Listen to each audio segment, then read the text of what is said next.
Hello everyone.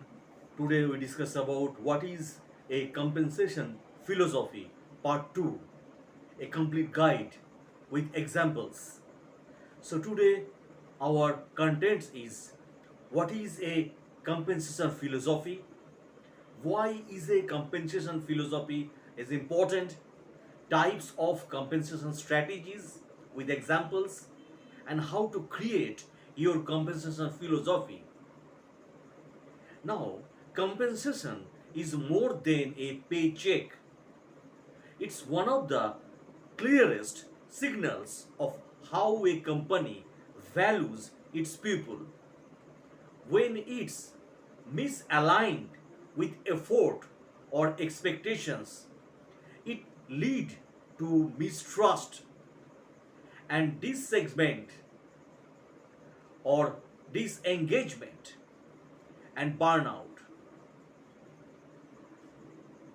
A compensation philosophy, sometimes called a compensation or pay philosophy, is a shared document that outlines an organization's approach and standing on how they reward their employee for work and how work should be done. It acts as a framework for making compensation decisions around salaries, bonuses, commissions, equity, and benefits also. The aim is to help align compensation with the organization's strategic goals, considering factors such as most valuable roles, financial positions, size, market standing, industry, and values. While in this article I focus on different compensation approaches and salary bands, it's important to note that salaries are just one aspect of the overall compensation package. A well rounded compensation philosophy includes total compensation, salary structure, and raise promotion models. Now, why is a compensation philosophy important? Compensation is a key driver of employee retention, engagement, and recruitment. Having a codified compensation philosophy is important because it leads to better decision making around employee compensation and will ultimately help you attract and retain top talent.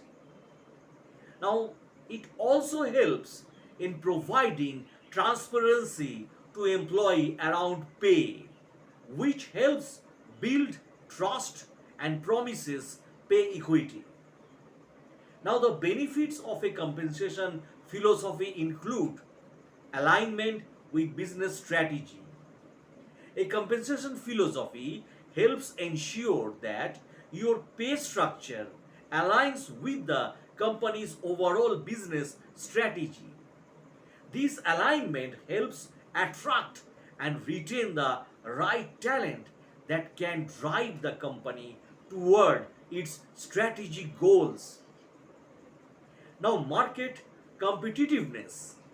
A company's compensation philosophy helps it position itself and competitively in the job market by understanding and defining how you want to compare with similar organization in terms of pay that is above at or below market averages.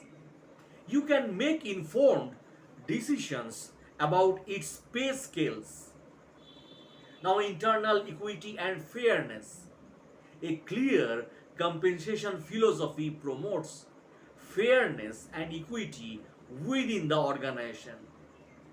It ensures that employees receive equitable pay for their contributions and responsibilities and minimizes discrepancies that could lead to dissatisfaction or legal challenges. I highly recommended you develop the practice of checking for pay equity as part of your compensation philosophy. Now, employees' motivation and also satisfaction. Compensation is a key factor in employee motivation and job satisfaction. A compensation philosophy that is perceived as fair and competitive can enhance employee engagement and productivity also. Now, legal compliance. It aids in ensuring compliance with legal regulatory requirements. A clear philosophy helps in structuring compensation programs that adhere to laws regarding minimum wages, overtime pay, and equal pay also. Budget management. Understanding compensation goals to constraints help in allocating resources effectively and managing the company's budget. This enables better financial planning and budget management also. Now, transparency and trust. A well articulated compensation philosophy enhances transparency. When employees understand how and why they are compensated in a certain way, it improves trust and communication within the organization. Now, flexibility and adaptability. A robust compensation philosophy helps you to adapt to changes in the market, economy, or strategic direction by providing a framework for making adjustments to compensation structures as needed. Now, types of compensation strategies. Here I will highlight the three most common strategies that are easiest and most accurate to us, that is lag, match and lead. You can use one for the whole organization or a mix. This will depend on the organization's philosophy and market. In simple economic terms, demand and supply for the talent you are recruiting and retaining. Now, percentile defined. Quick definition before we move on. A percentile in our context indicates the level at which a certain percentage of workers earn less than a given salary. For example, being in the 19th percentile means that 90% of the workers earn less than that salary, while 10% earn more. Now, lag in the market strategy, lower than the market median. Lag the market refers to a compensation strategy below the 50th percentile, indicating salaries lower than the market median, typically adopted by non-profits, struggling companies, organizations with little compensation, a large supply of potential employees, or those offering substantial non-monetary perks.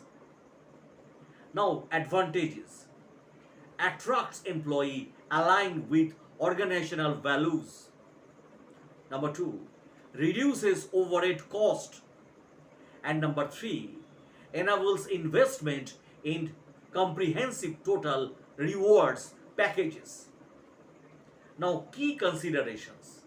If you are going for a lag strategy, ensure that the non-monetary benefits and organizational values are compelling enough to attract and retain talent despite lower salary offerings.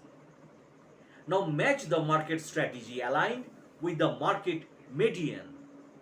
A match the market strategy means you will pay the median of what the marketplace is, which includes the lowest, highest, and everything in between salaries. This means you will be paying the market median 15 percentile, usually adopted by employers who don't lack talent attractions and organizations in an employer driven market. Now, advantages balances competitiveness and cost, aligns compensation cost with market standards while staying competitive in talent acquisitions, attracts and retains standard industry talent, sustainable or suitable for attracting professional seeking fair industry standard compensation. Key consideration when adopting a match the market strategy. It's crucial to regularly monitor market salary trends to stay current. Also, companies need to ensure they offer additional incentives or benefits to differentiate themselves, as compensation alone with the similar to that of other market players. Now lead the market strategy above the market median. This means you will pay above the market median 75 percentile, 75th percentile. A lead the market strategy means you are one of the top payers for talent in your marketplace, and usually adopted by the strategy is usually used by organizations that are in an employee driven market, have high competitions, or are in an industry where salaries are constantly increasing. Now, advantages attracts top talent. Competitiveness compensation is highly effectively in attracting and retaining top talent, including high performance or performers and industry leaders. Enhances company reputations, positions in the company as an employer of choice, enhancing its employer brand and attractiveness to potential employees, promotes innovations and excellence by attracting top talent. It fosters a culture of innovation, excellence, and industry leadership. Key consideration implementing a lead to the market strategy requires significant financial resources and careful budget management. It may also raise expectations for high performance and results from employees. Now, compensation philosophy examples. Each organization's compensation philosophy will differ depending on its industry, region, resources, and the type of talent it wants to attract, as shows by these examples that I described right now. Lesser base but more perks. The government of Canada is known for paying below the market median but offering perks that are unheard of elsewhere. In Canada, some of these are double or more paid vacation time and PTO, generous pension plans, reduced work hours, average performance expectations, and unionized environments also. Now, middle of the road, financial institutions with the expectations, expectation, uh, um, exception of investment, banking, are known for paying median salaries, having decent total rewards, packages, and having regular expectations for performance. Now, high salaries and high expectations. Tech giants are known for being one of the top payers for their HQ employees in Canada. With above median salaries, generous sign on bonuses, and high yielding RSUs. The downside is that they expect top performance more than average work hours and unpaid on call for certain roles. Now, how to create your compensation philosophy? Creating a compensation philosophy involves a structured approach to defining how an organization values and compensates its employees. First, assess organizational goals and culture. Align, align the compensation philosophy with the organization's overall mission, values, and strategic objectives. Actions from a compensation committee comprised human resources, P and C, finance executives, and the CEO put together a first draft of your compensation philosophy using input from each stakeholder. Top tips: it should be every clear who the owners of each action are and what the expectations of the new task are. Some of the questions you should answer includes: are all my salary bands created using the same salary percentile? Are each of my job defined and tied to a data set role matching for the software developers in my organization? Are we using the data set software engineers? We want the role from your data set to match the role in your organization at least 60%. Now, create your pay bands. Now you have identified your market and models. It's time to create your pay bands for each role. Create your total rewards package. Goes beyond salary, and it's more important than ever that we understand our current and future workforce and other the best packages.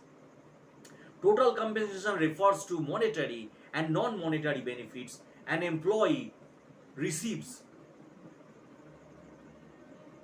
This is the monetary portion of the equation take home, and, and is usually made of base salary, compensation bonus, award, and equity. Total rewards. This is the non-monetary, although costly to employers, portion. It can include benefits extended, healthcare, vision, dental. Now, communicate the philosophy to employees. As mentioned, transparency in compensation leads to better understanding and acceptance among employees. Prepare clear communication materials. Organize meetings to explain the philosophy. And what should a compensation philosophy includes? To summarize, your compensation philosophy should include ownership, who is responsible for maintaining and updating your compensation philosophy. This could be HR, leadership, or a dedicated compensation committee. Clear ownership ensures accountability and alignment across the organization. Cadence for updating.